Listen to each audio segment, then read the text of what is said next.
Assalamualaikum warahmatullahi wabarakatuh. Bismillahirrahmanirrahim. Innal hamdalillah nahmaduhu wa nasta'inuhu wa nastaghfiruh wa na'udzu billahi min shururi anfusina wa min sayyiati a'malina. May yahdihillahu fala mudilla lahu wa may yudlil falan tajida lahu waliyyan mursyida. Puji syukur kita panjatkan kehadirat Allah Subhanahu wa taala. Pada hari ini kita telah memasuki hari yang kesekian di dalam bulan Ramadan, bulan yang penuh dengan maghfirah, bulan yang penuh dengan ampunan, dan kita berada di dalam bulan Ramadan ini bukan merupakan suatu ketidaksengajaan. Jelas kita harus meyakini bahwa kita berada di dalam bulan Ramadan ini karena kita memang diberi kesempatan oleh Allah Subhanahu wa taala untuk kita bersama-sama menggapai ampunan itu. Para pemirsa, insyaallah yang dimuliakan Allah, perlu diketahui bersama-sama bahwa bulan Ramadan ini dimuliakan, diberikan satu banyak keutamaan oleh Allah Subhanahu wa taala karena banyak hal. Di antaranya adalah karena di dalam bulan Ramadan ini diturunkan ayat suci Al-Qur'an, diturunkan Quran yang pertama kali. Di samping itu, di dalam bulan Ramadan ini juga dicurahkan berbagai macam kelebihan dibandingkan bulan-bulan yang lain. Kelebihan itu diantaranya adalah menurut hadis Bukhari dan Muslim bahwa orang yang beribadah di dalam bulan Ramadan ini, orang yang melaksanakan ibadah sunnah, maka dia akan diberikan pahala seperti orang melaksanakan ibadah wajib. Lalu bagaimana untuk orang yang melaksanakan ibadah wajib? Orang yang melaksanakan ibadah wajib, dia akan diberikan pahala berlipat ganda, bahkan sampai 70 kali lipat. Di dalam hadis lain sampai dikatakan sampai 700 kali lipat. Maka bagi kita orang yang pandai berhitung, orang yang cerdas, pasti kita akan memanfaatkan kesempatan di dalam bulan Ramadan ini untuk beribadah dengan kualitas yang terbaik. Para hadirin, pemirsa, insyaallah yang dimuliakan Allah, Allah SWT membuat ibadah puasa ini sebetulnya merupakan satu ibadah yang universal. Apa artinya universal? Ibadah yang umum, ibadah yang dilakukan oleh semua umat manusia, sebetulnya oleh semua umat beragama. Dan ibadah puasa itu juga merupakan satu ibadah yang dilakukan oleh semua makhluk hidup.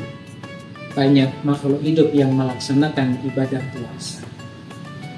Kalau ini kita jadikan sebagai satu ibrah, kita jadikan sebagai suatu keteladanan untuk diri kita, dan kemudian ini nanti akan menjadi suatu pemicu agar diri kita melaksanakan ibadah itu dengan kualitas terbaik. Ada dua makhluk Allah selain manusia yang kita bisa ambilkan suatu ibrah di dalam pelaksanaan berpuasa. Binatang yang pertama misalnya adalah seekor ular.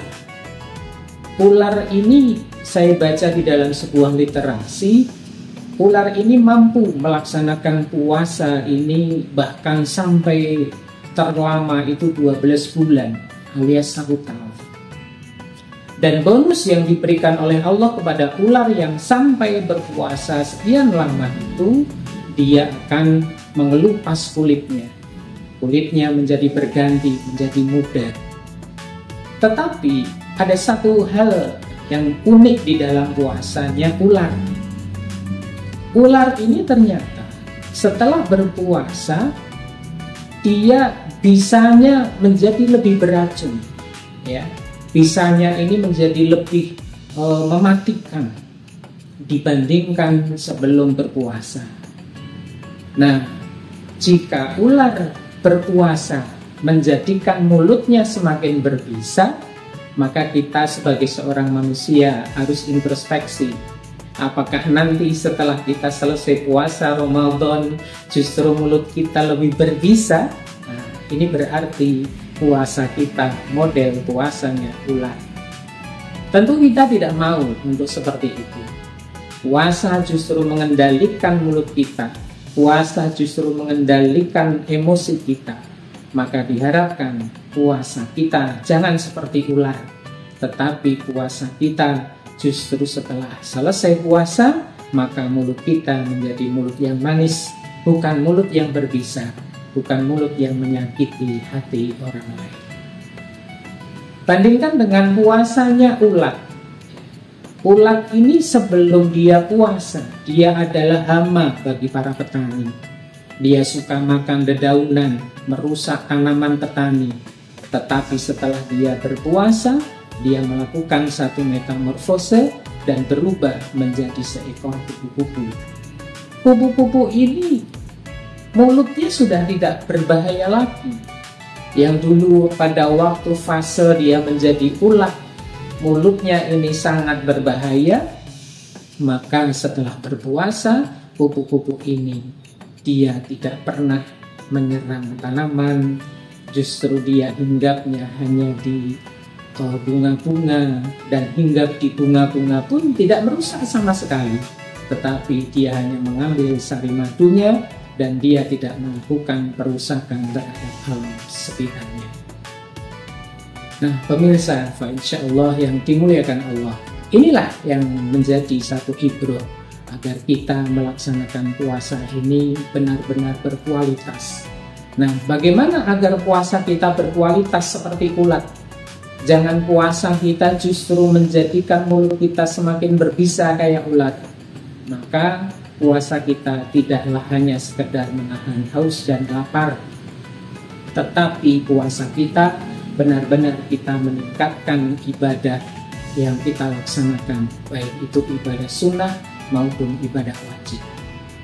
Kembali kepada keutamaan daripada puasa, di mana amalan kita ditingkatkan pahala-pahalanya, maka kita harus meningkatkan baik itu kuantitas maupun kualitas daripada ibadah kita. Kalau sebelum Ramadan kita tidak pernah melaksanakan sholat sunnah misalnya, maka marilah di dalam bulan Ramadan ini kita tambah sholat sunnah kita.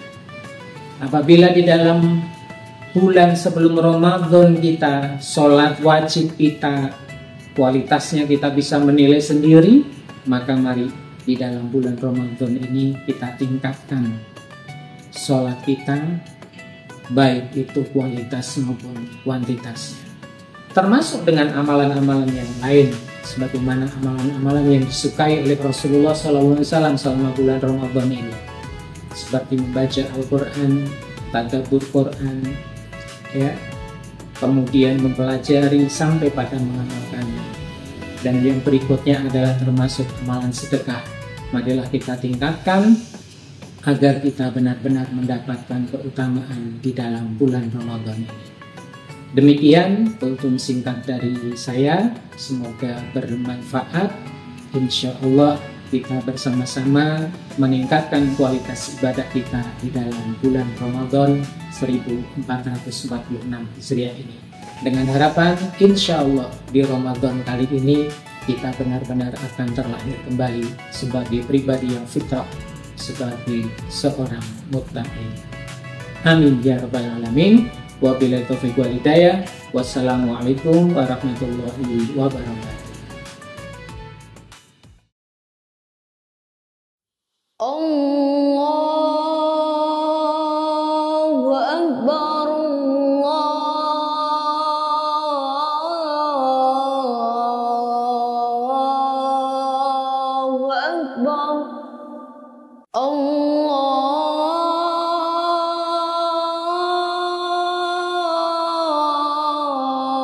Allahu Akbar, Allahu Akbar. Asyhadu an la ilaha illallah.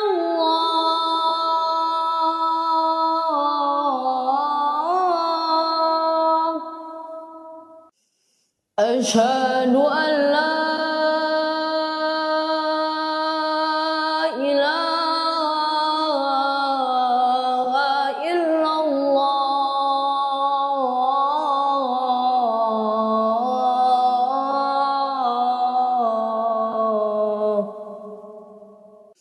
أشهد أن محمد رسول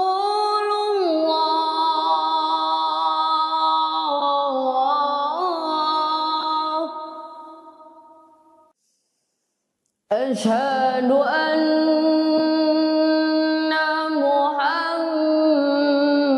محمد رسول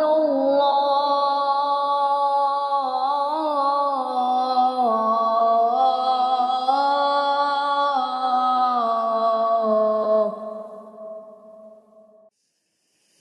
حي على الصلاة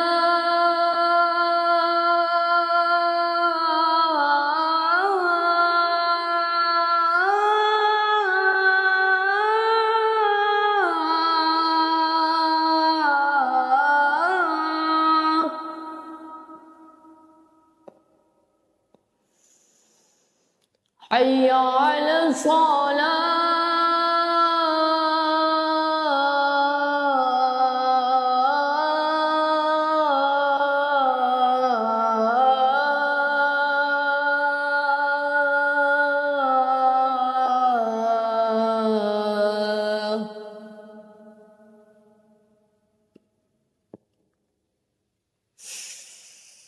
حي على الفلاح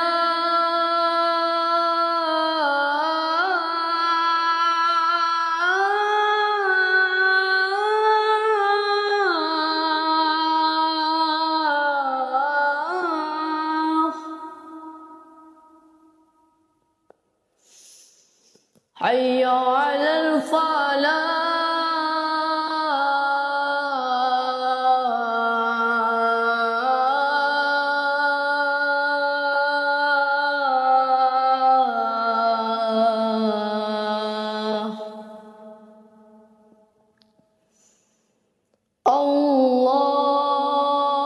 الله أكبر